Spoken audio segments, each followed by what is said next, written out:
Привет, дорогие друзья! И я с удовольствием и со смыслом называю вас на самом деле, дорогие друзья. Я не просил обращаться в адвокатскую палату Москвы по поводу Фейгина, который лжет, который преследует, который обвиняет меня в преступлениях, которые я не совершал и так далее. Я этого не просил, но адвокатская палата Москвы получила более 100 жалоб. Спасибо вам, дорогие друзья. А вот теперь я хочу попросить обратиться в Минюст Российской Федерации. И ссылка, активная ссылка на обращение есть в описании к этому ролику. Я вас прошу обратиться к Минюсту для того, чтобы Минюст направил представление на адвокатскую палату Москвы по поводу этого человека, который продолжает называть себя адвокатом. Время от времени я буду напоминать, что туда надо обратиться, потому что, это уже переходит все границы, это уже перешло все границы. Ну а теперь переходим к ролику. Знаете, сегодня я смотрел, это ролик, как бы так сказать правильнее, о шлюшках. О шлюшках. Просто я не знаю, как их по-другому назвать. Потому что сегодня я смотрел пресс-конференцию, брифинг Саакашвили, и я видел, что там присутствовали журналисточки. Я представляю приблизительно каких это изданий журналисточки, которые пытались вывести его из себя. Это, кстати, просто. Пане Михайло, ви говорили, що ви будете законно перетинати польсько-український кордон, але люди прорвали такий кордон, і не можна сказати, що це було законне рішення. Чи відчуваєте ви якусь відповідальність за те, що зробила представники вашей команды? Они начинают ему задавать такого рода вопросы, а потом они начинают сравнивать этот прорыв с прорывами сепаратистов. Все точно по кальке, то, как я сегодня уже вам показывал, как они это все начали преподносить. Нет. Прорив західного Нет. порівнюють з незаконним перетином кордону з сепаратистами на сході. Знаете что? Дальше Саакашвили рассказывает о пограничниках, мол, они даже не получают зарплаты, и ему сразу же, как это они не получают? Получают. А он имел в виду, что, конечно же, у них разница зарплаты тех же поляков. Но им все равно надо его укусить. Я укусила посильнее. Посмотри, хозяин, я укусила Саакашвили. Він також не отримує заробітних плат. Він також має щоденні проблеми. Його теж принижують. І вони теж на боці народу. Так що Як не отримують зарплати? Отримують. Бла-бла-бла-бла-бла. Напали. Чому вони виїжджають? Всіх родичів виїжджають. Ви мене будете розповідати. Ви мене будете... Так подождите, может быть его и раньше мочили. Может быть, давайте рассмотрим на примере одного телеканала. Телеканал принадлежит одному из олигархов. Пинчуку. Знаете, Пинчук, Ахметов, Пинчук, Порошенко, Ахметов, как говорится. Давайте посмотрим.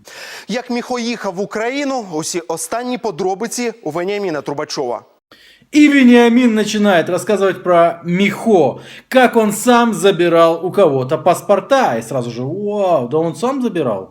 Як він сам забирав паспорти в опонентів у Грузії. И под правильную музыку берут мнение правильных спикеров. У кого еще спросить про Михо, как не у главы этого самого БПП в парламенте? Сегодня политик Саакашвили приносит Украине только проблемы и минуса. Если он на самом деле хочет продолжать свою политическую карьеру, пусть вернется в Грузию и там ее продолжает.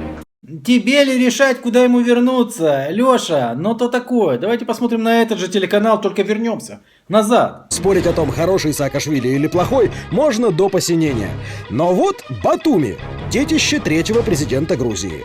Смотрите, как он Батуми сделал. Значит, он не может быть плохим. Это только россияне, российские СМИ, псевдо-СМИ рассказывают о том, что Михо плохой. Понятнее всего будет, если подложить фотографии под звуковую дорожку из любого российского сюжета. Мастер эпатажа, которого Киев пытается представить специалистом по быстрым реформам. Теперь ты можешь подкладывать звуковую дорожку со своего собственного телеканала. Но ты не будешь, потому что задачи такой нет. Потому что вы все вот так вот пух кнутом и побежали. Сегодня оближем, так что в слюнах утонет, завтра покусаем. А и борьбы Саакашвили с криминальными авторитетами уж где-где, а в Москве точно не понять. Да уж точно, это наш Михо. В Одессу приехал, Одессу поднимет теперь. Глядя на конфетку под названием «Батуми», есть все шансы, что и наша жемчужина у моря засверкает новыми красками. Да, только сейчас по-другому.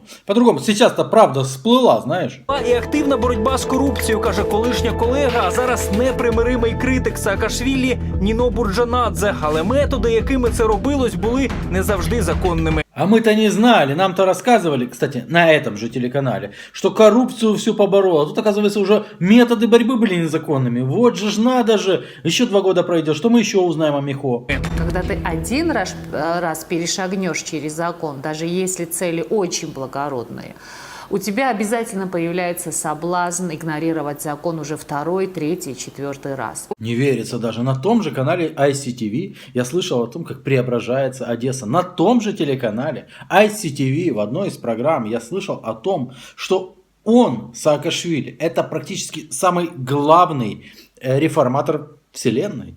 Одеса зараз нагадує Тбілісі 2004 року. Міхаїл Саакашвілі трохи більше місяця при владі, але вже встиг підняти високі антикорупційні хвилі. Наступ йде по всіх фронтах. Вах, какой молодец! Вах, какой молодец! У него однозначно появились такие признаки желания быть тоталитарным лидером. Это сейчас, да? А тогда почему? Они не могли найти ее? Не могли найти? Она как-то, наверное, телефон только включила. А раньше не могли найти. Раньше рассказывали вот это вот. Колишній грузинський президент ламає всі шаблони українських чиновників. Він їздить на велосипеді і маршрутці, ходить містом, парками, гуляє пляжами та відвідує базари. І всюди відкрито спілкуються з перехожими. Ой, какой, да. А сейчас это все назовут тупым дешевым популизмом. В принципе, дешевым популизмом я это называл тогда, когда они называли это близостью к народу. Но зато сейчас, вот посмотрите, какая прелесть. Наїзди на підприємців, віджим бізнесу, побиття депутата, вторгнення спецназу і відключення опозиційного телеканалу «Імеді». І це не повний список. Вот чем он прославился в Грузии. Мы-то не знали. Если бы знали, так гнали бы его подальше. Спасибо, что рассказали. А почему только сейчас? Ведь раньше другое рассказывали. Пане Саакашвілі, ви знаний реформатор і борець з корупцією. Як вам вся ця історія з Мосійчуком на цьому тижні? Известнейший реформатор. Самый известный реформатор. Тогда задача была одна, сейчас задача другая. Любой каприз за ваши деньги, и вы не шлюхи. Что делать? Присаживайтесь. Голова Одеської ОДА каже, що реформувати українську правоохоронну систему повністю під копірку з грузинської не вийде. Вся пирамида, которая высаживается в Украине, она не будет... Интересовались его мнением в реформировании буквально всего. И правоохранительной системы тоже. Вот он все нам пореформирует. А через 2 года совсем другое начали рассказывать. А тогда как пели. Міхаїл Саакашвілі може стати прем'єром. За таку петицію проголосували понад 28 тисяч українців. А сейчас какие вскрылись просто страшные вещи на том же телеканале, а? Доходило навіть до позбавлення громадянства. За президентства Саакашвілі анулювали паспорт його головного політичного опонента Іванішвілі, коли той виступив проти Міхо. Знаете, что подумает среднестатистический зритель, а еще и зрительница таких поздних лет, когда вот это посмотрит? Она подумает, вот так вот тебе и надо. Так ты сам, оказывается, то же самое делал. Ладно, зрительницы, не обижайтесь на меня. Я бы так подумал. Если бы я не проверил, а поверьте, 99% зрителей проверять не будут. Они просто услышали, так он сам забирал у оппонентов паспорта. Вот же ж собака. Иванишвили переехал во Францию. В 2010 году он получил французское гражданство. А согласно грузинскому законодательству о двойном гражданстве, он утратил грузинское гражданство. В 2011 году подал российским представителям заявление о добросовестном отказе от российского гражданства. Через 2 месяца получил документ о прекращении российского гражданства. Вскоре после победы грузинской мечты на парламентах Иванишвили попросил от Саакашвили, чтобы тот в недельный срок вернул ему гражданство в Грузии. И 16 октября 2012 года Саакашвили присвоил Иванишвили грузинское гражданство, которое сам же и отобрал за год до этого. То есть Саакашвили поступил по закону. Он ненавидит этого человека, да, он мог бы отморозиться, мог бы что-то придумать. Он поступил по закону, но на телеканале ICTV вам об этом не скажут, вам вбросят то, что надо, а вы всосали. На посаді очільника Одещини чим тільки не займався, боровся з авіамонополістами та прокуратурою, реформував митницю, поліцію, відкривав сервісні центри і навіть власноруч будував дороги. Ну, казалось бы, что-то хорошее уже сказали о нем, да? Что-то уже неплохое, да? Что-то сделал. Нет. Але казка тривала недовго, паркани знов виростали, сервісні центри закрились, а дорогу так і не добудували. Популист, что с него взять? Болтает и все. Популист настоящий. Правда? А раньше? Раніше нелегальні камінці величезними партіями вивозили через Одеський порт. Але нині там, схоже, кисень перекривають. Потому что там появился Бэтмен в черном пальто, которого все боятся. Это Михо. Цього чоловіка у чорному пальто бояться як вогню. Він хоче змінити тут майже усе. Вот он вышагивает кабинетами, вы посмотрите. И человек тогда смотрел и думал, блин, какой классный. Он на самом деле как свежий ветер. А сейчас вам его показывают как? На том же телеканале. Единственное, чем запомнилось пребывание всей команды Саакашвили в Одесском регионе, это ежедневные, мощные, яркие пиар-компании. И сейчас это не свежий ветер был, оказывается. Это затхлая вонь просто. Михайло Саакашвілі все це вже проходив у себе в Грузії за часів президентства. Вы знаете, в Грузии, пока мы это сделали, я лично набеги делал на таможню, ночью заявлялся там.